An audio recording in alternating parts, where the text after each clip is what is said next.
நாங்கள் எப்போ எப்போ என்ன ஆவலோடு எதிர்பார்த்துட்டு இருந்தனால இன்னைக்கு நடந்துருச்சு. என்ன அப்படின்னு பார்த்தீங்கன்னா, வாழைத்தாரும் பழுத்துருச்சு. தினம் காட்டுக்கு வரையிலலாம் வாழைத்தாரை பார்த்து பார்த்து கண்ணே புத்து போச்சு, எப்படா பழுக்கும் அப்படின்னு சொல்லிட்டு.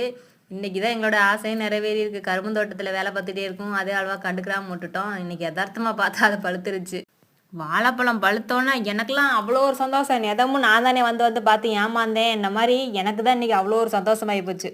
தார் இவ்வளோ வேகத்தில் இருக்குது, அதை எப்படா வெட்டி சாய்க்க போகிறோம்னு நினச்சிருக்கல. எங்கள் மாமா ஒரு ஐடியா சொன்னாங்க, பாதி மரத்தோட வெட்டு அதுவா கீழே சாய்ந்துடும் அப்படின்னு சொன்னாங்க. அதே மாதிரி வெட்டி தாரை கீழே இறக்கியாச்சு.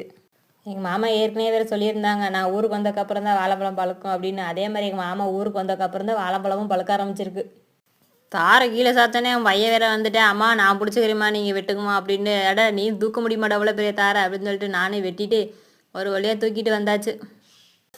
என் பையன் வேற பின்னாடி ஆவலா வேற ஒடியாரு. என்னடா அப்படின்னு கேட்டால், வாழைப்பழம் பழுத்துருக்குல அதை நான் தாம்மா முதல்ல பிச்சு திம்மே அப்படின்னு சொல்லிட்டு ஒடியாரு.